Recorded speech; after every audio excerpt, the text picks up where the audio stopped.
Qatar की औरतें और उनकी जवान बेटियां फिटकरी से ऐसा काम करती जिसे जानकर आपके भी होश उड़ जाएंगे।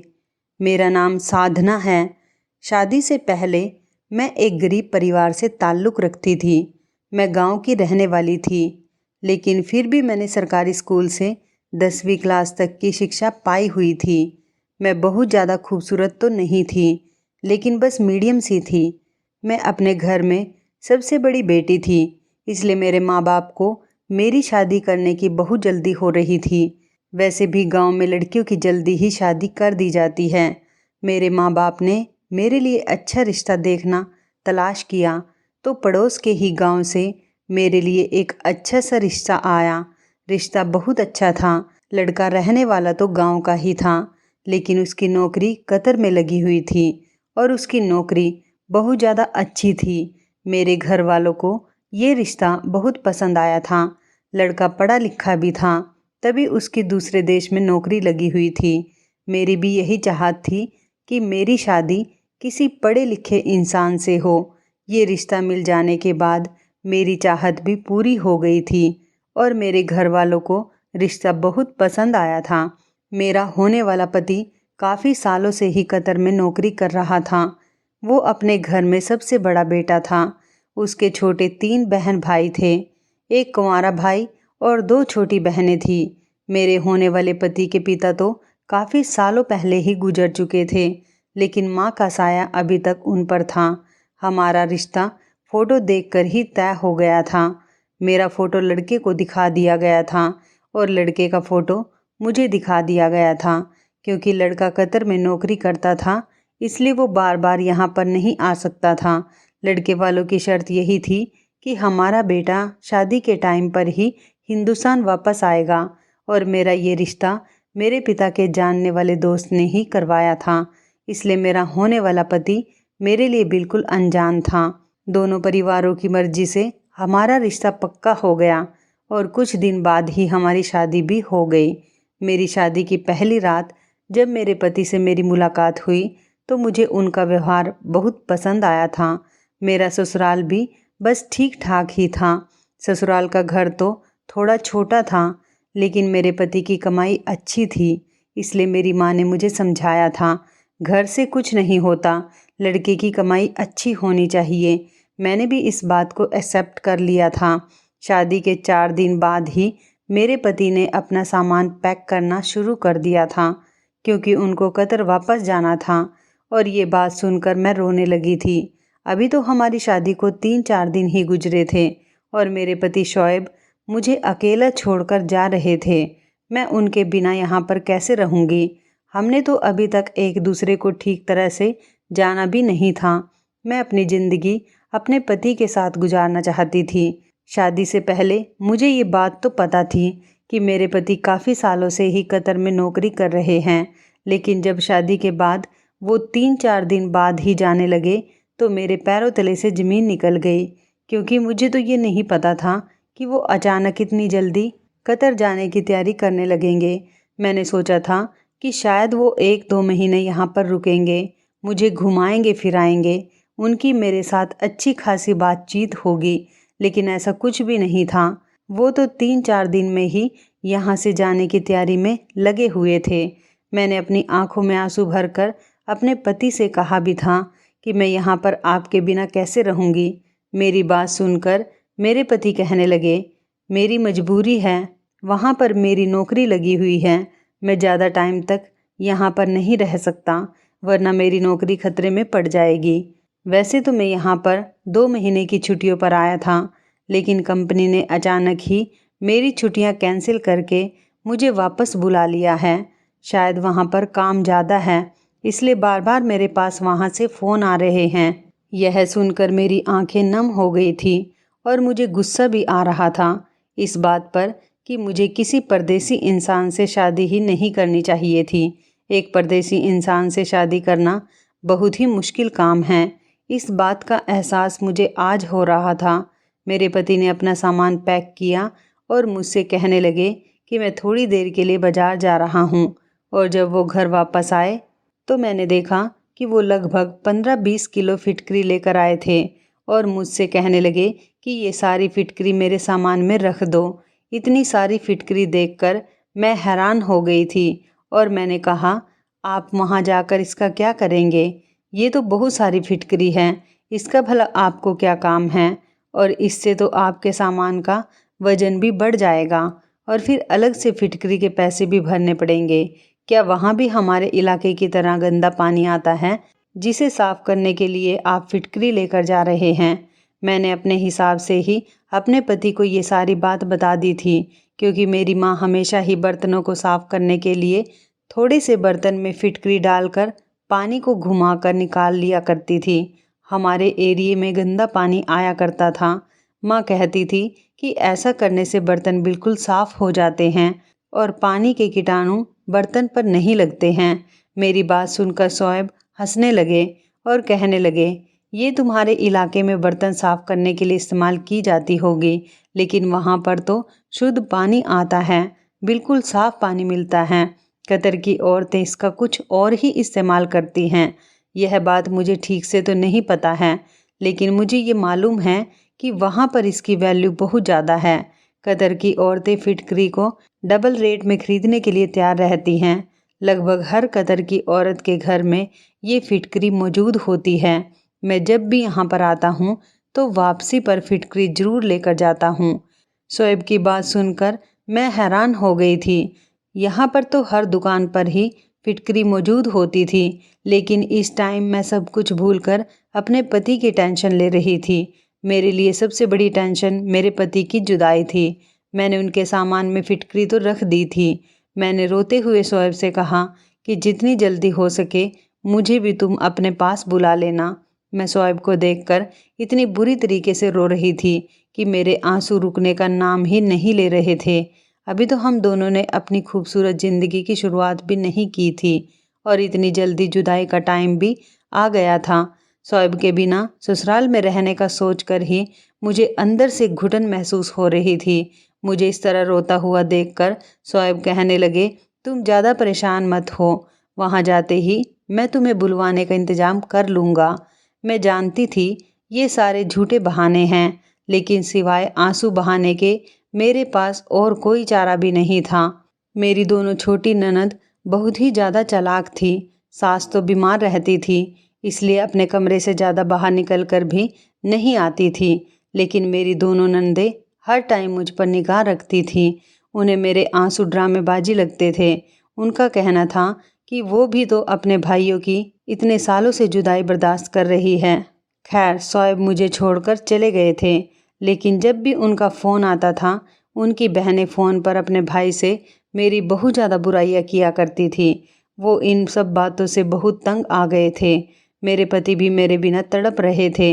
वो रोज़ मुझसे फ़ोन पर बातें किया करते थे और कहते थे, साधना, तुम्हारे बिना मेरा दिल नहीं लगता, मुझे तुम्हारी बहुत याद आती है। तुम्हारे साथ बिताए हुए वो 3-4 दिन मुझे अभी तक बहुत याद आते हैं, लेकिन अगले ही पल मैं उदास हो जाता हूँ। और फिर एक दिन मेरे पति ने मुझे कुछ ऐसा बताया कि जिसे सुनकर मैं बहुत ज़्यादा खुश हो गई थी। उन्होंने मुझे बताया कि वो मुझे अपने पास कतर बुला रहे हैं। वो सारी कार्रवाई कर चुके हैं। उन्होंने मेरे डॉक्यूमेंट्स भी भेज दिए थे। ये सुनकर जहाँ मैं खुश हो रही थी, वहीं पर मेरी ननदों के चेहरे का रंग बदल गया था। वो चाहती थी कि उनका भाई उन्हें भी कतर बुला ले, लेकिन मैंने अपनी ननदों को नज़रअंदाज करके जल्दी जल्दी अपने जाने की तैयारी शुरू कर दी। मैंने शोएब से पूछा, क्या आपके लिए यहाँ से कोई भी सामान लेकर आऊँ? तो शोएब ने मुझसे कहा, तुम मेरे लिए 20 किलो फिटकरी लेकर आना। ये सुनकर मैं हैरान हो गई थी। अभी तो कुछ टाइम पहले ही शोएब 20 किलो फिटकरी लेकर गए थे। अब फिर से 20 किलो फिटकरी तो बहुत ज़्यादा होती है। मेरा अपना सामान भी अच्छा खासा था। ऊपर से 20 किलो फिटकरी रखने की वजह से मुझे बहुत ज़्यादा वजन की वजह से पैसे चुकाने पड़े थे। और मैं सोचने लगी, पता नहीं इतनी सारी फिटकरी का ये कतर की औरतें क्या करती हैं। मेरे लिए इतना भारी सामान संभालना बहुत मुश्किल हो रहा था। कुछ घंटे के सफ़र के बाद मैं कतर अपने पति के पास पहुंच गई थी, मगर एयरपोर्ट पर शोएब को देखकर मेरी खुशी की हद नहीं रही थी।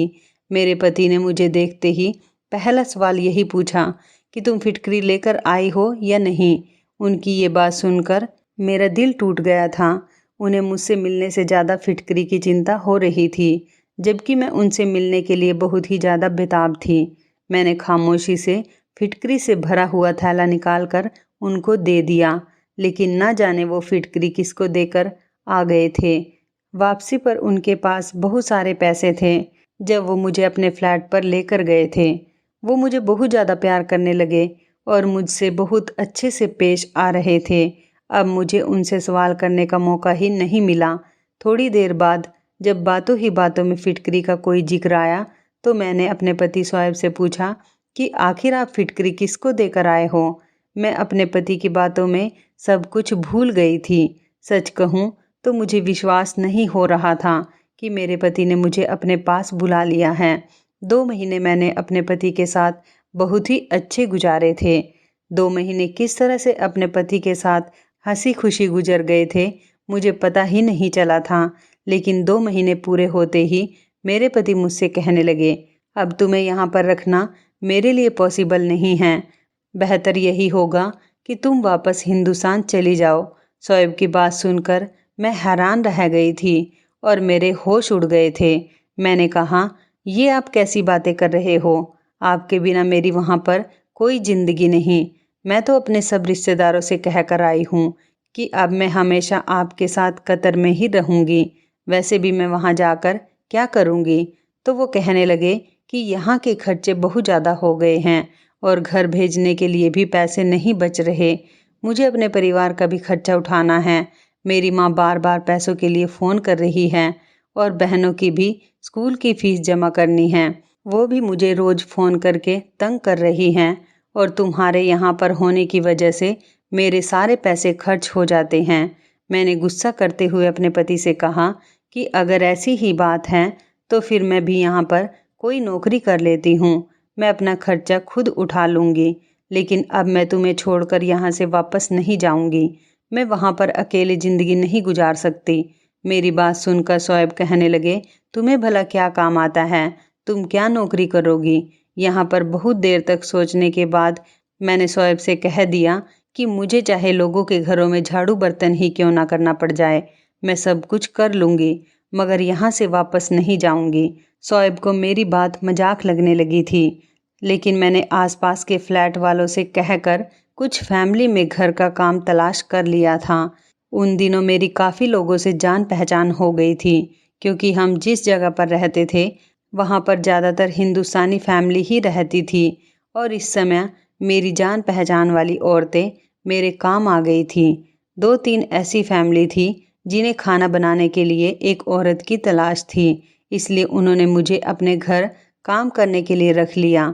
मेरी जान पहचान वाली फैमिली ने मुझे बताया कि कतर के लोग भारतीय लोगों के हाथ का खाना खाना बहुत पसंद करते हैं और सिर्फ भारतीय औरतों को ही खाना पकाने के लिए रखना उनके लिए सबसे पहली पसंद होता है।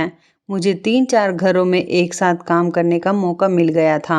मैं इस बात से बहुत खुश थी और मेरी खुशी की कोई हद नहीं रही थी। किसी के घर मुझे सिर्फ खाना पकाने की नौकरी मिल गई थी, तो किसी के घर सिर्फ झाड़ू बर्तन करने की नौकरी मिली थी। मुझे काम करने के अच्छे खासे पैसे मिल रहे थे, जिसमें आसानी से मैं अपने पति शोएब के साथ रह सकती थी।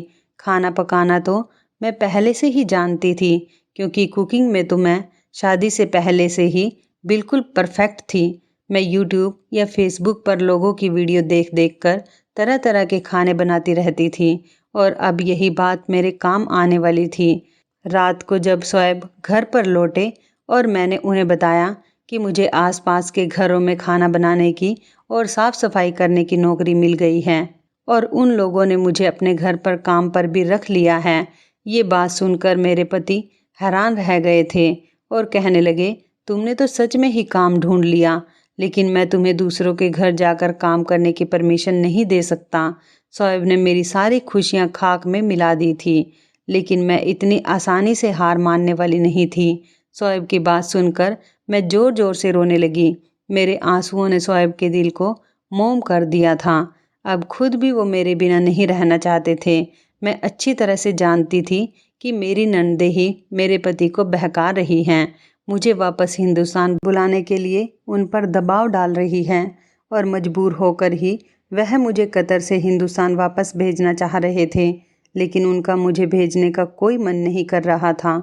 मैंने जानबूझकर इतना ज़्यादा रोना धोना मचाया कि शोएब ने मुझे काम करने की परमिशन दे दी। मेरी खुशी का कोई ठिकाना नहीं रहा था, क्योंकि अब मैं शोएब के साथ हमेशा यहाँ आराम से रह सकती थी। मैंने खुशी से शोएब को अपने गले से लगा लिया और मोहब्बत का इजहार किया। अगले दिन जब ऑफिस जाते टाइम शोएब ने कहा कि अगर तुम्हें काम समझ आए तो ही करना, वरना काम करने की कोई ज़रूरत नहीं। मैंने उनसे कहा कि आप फिक्र मत करो, मैं सब कुछ संभाल लूँगी। और उनके घर से जाते ही जल्दी से मैं अपने काम से फ्री हुई और फिर मेरी पड़ोसन मुझे कतर की औरतों के घर पर ले गई, जिनके घर बहुत ही बढ़िया थे। अंदर से बिल्कुल महल के जैसे लगते थे। मैं देखकर तो बहुत ही ज़्यादा हैरान रह गई थी। यहाँ के लोगों के घर सच में बहुत ज़्यादा सुंदर थे और वहाँ की औरतें भी बहुत मिलनसार थीं। कुछ कुछ औरतें तो हिंदी भी समझ जाती थीं, लेकिन बोलना नहीं जानती थीं। उन्होंने इशारे से मुझे समझा दिया कि मैं उन्हें किस तरह का खाना बना कर दूं। लेकिन पहले ही दिन मैंने एक बड़ी अजीब सी बात देखी। जब एक मालकिन के यहाँ किचन में खाना बनाने के लिए गई तो वहाँ पर एक बड़े से बॉक्स में बहुत सारी फिटकरी पड़ी हुई थी। फिटकरी को देखते ही मुझे याद आया कि मेरे पति और मैं भी तो इंडिया से इतनी सारी फिटकरी लेकर आई थी। पता नहीं शोएब ने उस फिटकरी का क्या किया था। क्या पता यहाँ की औरतें इस फिटकरी का क्या करती हैं।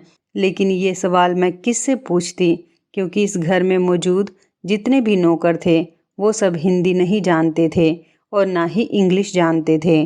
शोएब ने भी यही बताया था कि यहाँ की औरतें फिटकरी का क्या करती हैं, इस बारे में उन्हें नहीं मालूम। मैं इन्हीं सोचों में गुम थी और 2-3 घंटे में मैंने वहाँ का खाना भी बना दिया था। फिर उसके बाद मैं दूसरे घर में खाना बनाने के लिए चली गई थी और वहाँ पर जाकर भी मैंने बिल्कुल यही चीज़ देखी कि वहाँ के किचन में तो पहले वाले से भी ज़्यादा फिटकरी भरी हुई थी। अब तो मेरे अंदर एक अजीब सा इंटरेस्ट जाग उठा था कि आखिर ये सब माजरा क्या है। इंडिया में तो मैंने ऐसा कुछ भी नहीं देखा था। मुझे खाना पकाते हुए थोड़ी ही देर हुई थी कि एक औरत किचन में आई और उसने फिटकरी का टुकड़ा निकाला और एक बर्तन में पानी लिया। फिटकरी का टुकड़ा उस बर्तन में डाल दिया और उसको ढककर कोने में रख दिया।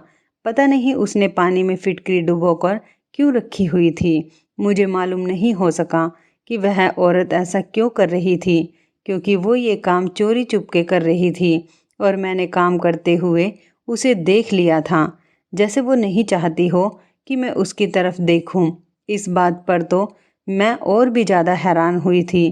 खैर, मेरा पहला दिन था और बहुत अच्छा गुजरा था। मैं सारे ही घरों में खाना बनाकर और साफ़ सफाई करके 6 से 7 घंटे में फ्री हो गई थी और शोएब के घर लौटने से पहले ही मैं घर चली गई थी। खाना बनाने का तो मुझे हमेशा से ही शौक़ था, इसलिए यह काम मुझे बिल्कुल भी भारी मालूम नहीं हो रहा था। शाम को जब शोएब घर आए, उन्होंने मुझसे ढेरों सवाल पूछे तो मैंने उन्हें दिलासा दी कि काम बहुत अच्छा है और मुझे यहाँ पर किसी तरह की कोई तकलीफ़ नहीं है। आप चाहो तो मेरी सारी सैलरी अपने घर पर भेज सकते हैं। मुझे बस आपका साथ चाहिए। मैं आपके साथ कैसे भी यहाँ पर गुजारा कर लूँगी। मेरी बात पर मेरे पति मुस्कुराने लगे थे। आखिर ये सब मैं उनके साथ रहने के लिए ही तो कर रही थी। शोएब रात के खाने के बाद मुझे घुमाने के लिए बाहर लेकर गए। जब से मैं कतर आई थी तब से पहली बार वो मुझे बाहर लेकर गए थे। उनके साथ बाहर घूमने में मुझे बहुत सुकून मिल रहा था, वरना अब तक तो मेरे सर पर यही टेंशन थी कि कहीं मेरे पति मुझे यहाँ से वापस ना भेज दें। शोएब मुझे अपने साथ एक बड़े से मॉल में शॉपिंग कराने के लिए लेकर गए। इस रंगीन दुनिया में पहुंचकर मैं खो सी गई थी। मॉल में बड़ी बड़ी सोने की दुकान थी और यहाँ पर तो हर औरत ही ढेर सारा सोना पहने हुए थी। मैंने कभी किसी औरत को खुलेआम इतना सोना पहने हुए नहीं देखा था। मैंने अब तक यही समझा था कि शायद कतर में तो बड़े बड़े घरों के अलावा कुछ भी नहीं है, लेकिन यहाँ पर तो लोगों ने कुछ ज़्यादा ही तरक्की कर ली थी और आज पहली बार मैंने यहाँ का माहौल देखा था। हमने खूब सारी शॉपिंग की और मेरे पति ने मुझे वहाँ की आइसक्रीम भी खिलाई थी। घर आते टाइम रास्ते में हमें शोएब के एक दोस्त मिल गए। शायद वो ऑफिस के ही दोस्त थे। उनके साथ उनकी पत्नी भी थी। शोएब ने मुझे अपने दोस्त और उनकी पत्नी से मिलवाया। वो लोग बहुत ही ज़्यादा अच्छे लग रहे थे और जब उन्हें पता चला कि मैं शादी के बाद पहली बार हिंदुस्तान से यहाँ पर आई हूँ तो उन्होंने मुझे और शोएब को अपने घर पर अगले ही दिन डिनर के लिए बुला लिया। वो लोग भी कतर में ही रहते थे लेकिन उनकी हिंदी काफ़ी अच्छी थी। शोएब ने उनसे काफ़ी मना भी किया कि हम लोग डिनर पर नहीं आ सकते, लेकिन वो नहीं माने और जब वो ज़्यादा ही जिद करने लगे तो मेरे पति ने उनके डिनर का ऑफ़र मान लिया। मैं शोएब के दोस्त के घर जाने के लिए ज़्यादा ही एक्साइटेड थी क्योंकि मैंने अभी तक वहाँ के लोगों के हाथ का बना हुआ खाना नहीं खाया था, क्योंकि मैं तो हिंदुस्तानी थी और अपने हाथ से ही खाना बनाकर खा रही थी और यहाँ आकर किसी के घर दावत पर भी पहली बार ही जा रही थी। अगले दिन मैंने सभी लोगों के घरों में काम किया और खाना बनाया और वापस आते ही जल्दी जल्दी तैयार हो गई। शोएब कह कर गए थे कि वह जल्द ही काम से लौट आएंगे और फिर हम लोग उनके दोस्त के घर जाएंगे।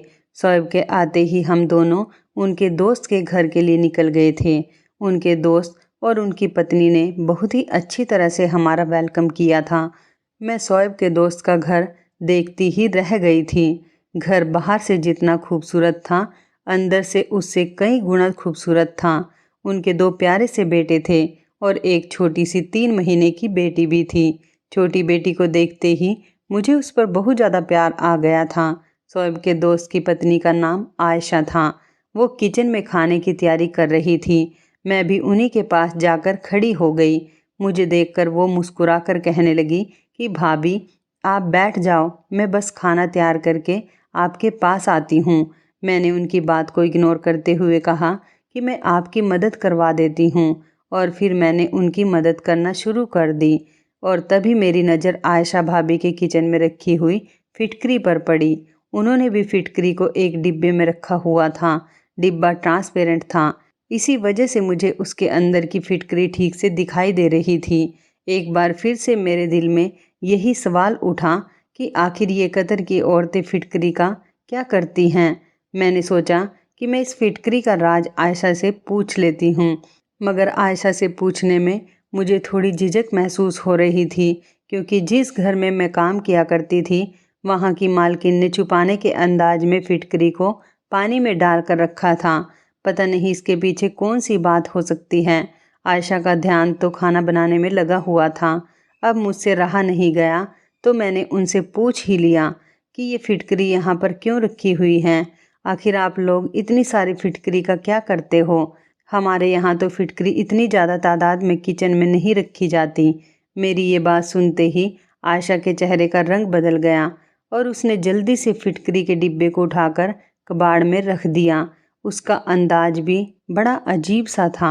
मेरी बात का जवाब दिए बिना ही वो खाना बनाने में लग गई तो मैं भी खामोश हो गई क्योंकि दोबारा पूछने की मुझ में हिम्मत नहीं रही थी और मुझे अच्छा भी नहीं लग रहा था। आयशा ने बहुत ही टेस्टी खाना बनाया था। दावत बहुत ही अच्छी रही थी। हम उन लोगों से परमिशन लेकर अपने घर लौट आए थे। हमें उनके घर जाना बहुत अच्छा लगा था, पर सारे रास्ते मेरे दिमाग में फिटकरी ही चलती रही थी। शोएब ने मेरा गुमसुम सा अंदाज देखा तो मुझसे पूछने लगे कि तुम्हें क्या हुआ है। मैंने शोएब को सारी बात बता दी कि किस तरह मैंने यहाँ पर काफ़ी घरों में फिटकरी के बड़े बड़े डिब्बे देखे थे और आज आयशा के किचन में भी बहुत सारी फिटकरी देखी थी जो कि एक बड़े से डिब्बे में मौजूद थी। आखिर कतर की औरतें क्या करती हैं इतनी सारी फिटकरी का? मेरी बात सुनकर मेरे पति हंस पड़े और कहने लगे, तुम औरतें तो छोटी छोटी बातों पर सोच विचार करने लग जाती हो। आखिर यहाँ पर औरतें फिटकरी का कुछ भी करती हों, हमें उससे क्या मतलब है। लेकिन मुझे तो सच्चाई के बारे में जानना था क्योंकि फिटकरी तो हमारे हिंदुस्तान में भी पाई जाती थी। वहाँ तो ऐसा कोई एक्सपेरिमेंट फिटकरी पर नहीं किया जाता जितना यहाँ पर किया जाता है। शोएब ने कहा कि चलो मैं ही तुम्हें पता करके इस फिटकरी के बारे में बताता हूँ कि आखिर यहाँ की औरतें फिटकरी के साथ क्या करती हैं और इसके पीछे क्या राज है। धीरे धीरे दिन गुजर रहे थे। मेरा काम बहुत ही अच्छी तरह से जम गया था। मुझे वहाँ के लोगों के घरों में खाना पकाने की अब आदत सी हो गई थी। मेरे माता पिता की मुझसे हर दूसरे तीसरे दिन फ़ोन पर बात होती रहती थी। जब से मैं शोएब के पास आई थी, मेरी माँ को बहुत सुकून हो गया था। मैंने अपनी माँ से कई बार फिटकरी के बारे में बहुत सारे सवाल पूछे थे कि कहीं मेरी माँ को फिटकरी के बारे में कुछ पता हो, लेकिन मेरी माँ को भी ज़्यादा जानकारी नहीं थी कि फिटकरी को पानी में भिगोकर क्या किया जा सकता है। ये बात मेरे लिए बहुत ही ज़्यादा हैरान कर देने वाली थी। मैं कतर में आकर पूरी तरह से सेट हो गई थी। अब मुझे हिंदुस्तान वापस जाने की कोई चिंता नहीं रही थी। मेरा काम बहुत ही अच्छा चल रहा था। मेरे पति और मैं यहाँ पर खूब कमाई कर रहे थे। जिन लोगों के घरों में मैं काम किया करती थी, वो लोग भी मेरा बहुत ख्याल रखते थे। मेरे खाने की बहुत तारीफ़ होती थी और जिनके घरों में मैं साफ़ सफाई किया करती थी, वहाँ पर मेरी साफ़ सफाई की भी खूब तारीफ़ की जाती थी, क्योंकि मैं बहुत ही सलीके से काम करती थी। खाना भी मुझे बहुत ज़्यादा नहीं बनाना होता था। 2-3 टाइप के डिशेज थोड़ी थोड़ी क्वांटिटी में बनानी होती थी। कुछ दिन गुजरे कि एक दिन शोएब ऑफिस से घर आए तो मुझसे कहने लगे, मेरे लिए अपने हाथ की बहुत अच्छी सी चाय बना दो। आज शोएब का मूड बहुत अच्छा लग रहा था। वो फ्रेश फ्रेश लग रहे थे। मैंने अपने पति से कहा कि आज आपको कौन सी खुशी मिल गई है जिसकी वजह से आप बड़े फ्रेश लग रहे हो। शोएब ने कहा कि मैं तुम्हारी परेशानी का हल लेकर आया हूँ। आज तुम जल्दी से मेरे लिए चाय बनाकर फुर्सत से मेरे पास आकर बैठ जाओ। आज मैं तुम्हारी परेशानी ख़त्म करने वाला हूँ और तुम्हें फिटकरी का राज बताता हूँ। मुझे फिटकरी के राज के बारे में पता चल गया है। मैं फिटकरी का राज जानने के लिए बहुत ज़्यादा एक्साइटेड थी, इसलिए मैंने जल्दी से अपने पति के लिए चाय बनाई और सारे काम से फ्री होकर उनके पास आराम से जाकर बैठ गई। शोएब ने मुझे बताया कि कतर की औरतें ये नहीं चाहती हैं ये राज कभी किसी को पता चले, क्योंकि फिटकरी का इस्तेमाल उनके पुराने ज़माने से चला आ रहा है और वो इसे अपने तक ही रखना चाहती हैं। इसलिए आयशा भाभी ने भी तुम्हें इस बारे में कुछ नहीं बताया था। शोएब की बात सुनकर मुझे बहुत ही ज़्यादा एक्साइटमेंट होने लगी थी कि आखिर इस फिटकरी से ऐसा भी क्या किया जा सकता है जो इस कदर छुपाने वाली बात है। शोएब कहने लगे कि हर जगह की अपनी अपनी अलग रस्म व रिवाज होते हैं और इसी तरह हर जगह के अपने अपने अलग अलग टोटके और इलाज होते हैं। तुम भी जब से यहाँ आई हो, तुमने बहुत सारी चीज़ें ऐसी ही देखी हैं जो इंडिया में नहीं होती, और जो चीज़ इंडिया में होती है वो यहाँ पर नहीं होती। इसी तरह फिटकरी का जो इस्तेमाल इंडिया में किया जाता है वो बिल्कुल ही अलग है, जबकि कतर की औरतें इससे बिल्कुल अलग तरह का फ़ायदा हासिल करती हैं, जो बहुत हैरान कर देने वाला है। मैं शोएब की बातों को बहुत ध्यान से सुन रही थी। शोएब ने बताया कि अगर हिंदुस्तानी औरतों को इसके बारे में जानकारी हो गई तो हर घर में ढेर सारी फिटकरी नज़र आने लगेगी। मैंने अपने पति को घूर कर देखा और कहा कि अब बता भी दो, कितना ज़्यादा सस्पेंस क्रिएट कर रहे हो। मेरी बात सुनकर शोएब ने मुझे एक ऐसा राज बताया जिसे सुनकर मैं चौंक गई थी। अपनी 24 साल की ज़िंदगी में मैंने आज तक फिटकरी का ऐसा इस्तेमाल नहीं सुना था। मैंने हैरानी से शोएब से पूछा, क्या आप सच कह रहे हैं?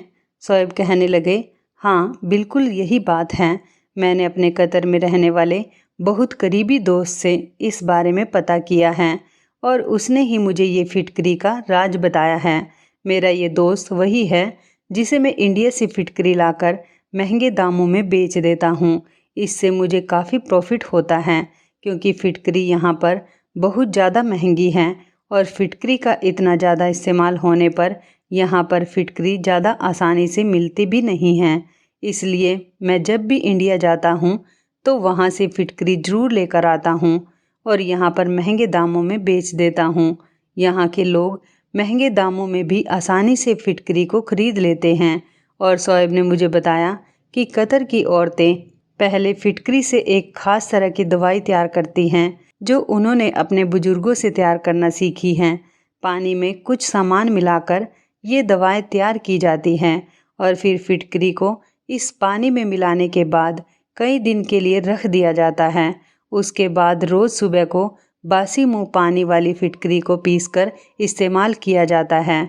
कतर की औरतें रोज़ सुबह को ही फिटकरी वाला पानी पीती हैं और इस दवाई का सेवन तो लगातार 3 महीने तक करती हैं और उनका मानना है कि इस तरह उनके पास बहुत ही खूबसूरत बच्चा पैदा होता है।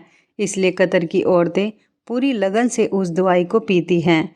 और तो और ये दवाई इसलिए भी काम आती है कि जो औरतें इस दवाई को बासी मुंह 3 महीने तक पीती हैं उनके पास खूबसूरत बच्चा तो होगा ही, लेकिन बेटा ही पैदा होगा।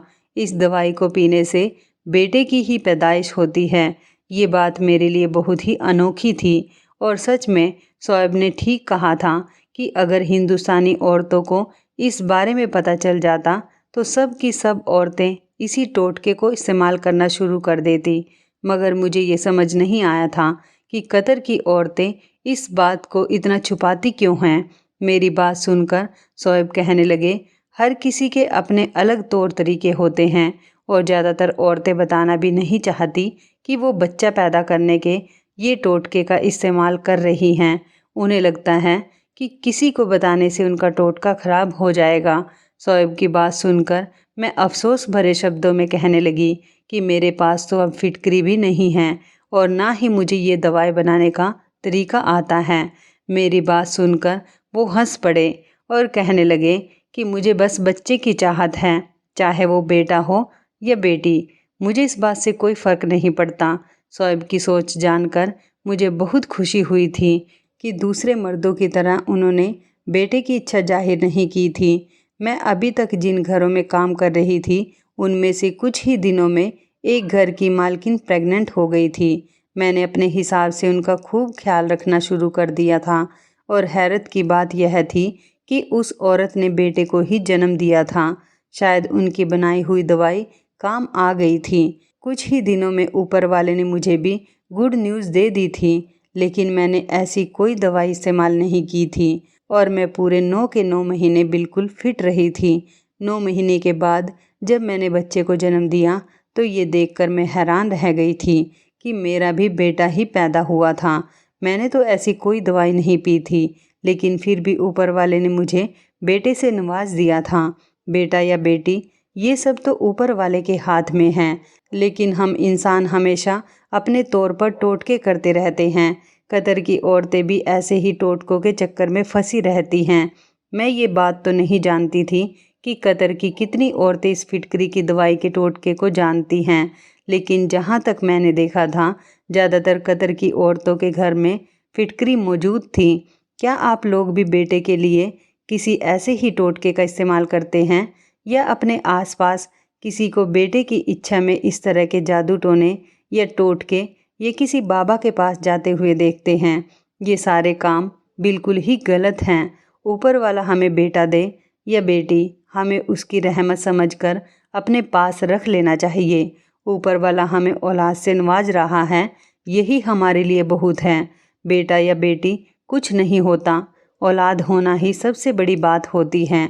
मैं अपने पति शोएब के साथ बहुत खुश हूँ, लेकिन अब मैंने कतर की औरतों में ज़्यादा इंटरेस्ट लेना बंद कर दिया, क्योंकि ये बात मुझे पसंद नहीं आई थी कि बेटा होने के लिए वो लोग इतना ज़्यादा टोटकों का इस्तेमाल किया करती थी।